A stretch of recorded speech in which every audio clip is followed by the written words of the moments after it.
এলাকা আসলেই অনেক জনদুর্ভোগ।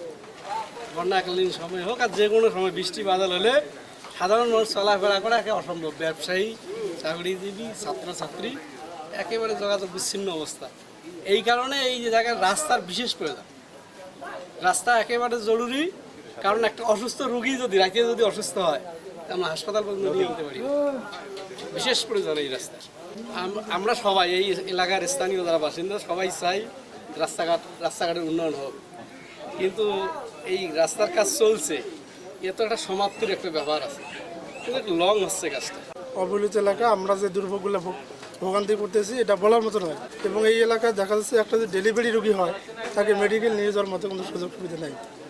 এমনও হতে পারে যে রাস্তায় নাই যেতে ডেলিভারি হয়ে যাবে। এবং এলাকার মানুষ এমন অবস্থায় আছে যে এই এলাকার যে শিক্ষার্থী যারা আছে তারা যদি প্রতিষ্ঠানে শহরে যায়, কিন্তু যাওয়ার মতো সেরকম পরিবেশ নেই। যতদূর সম্ভবত আমাদের এলাকায় একটু উন্নতি হয়েছে, আমরা চাই যে এই এলাকায় আরও উন্নয়ন হোক।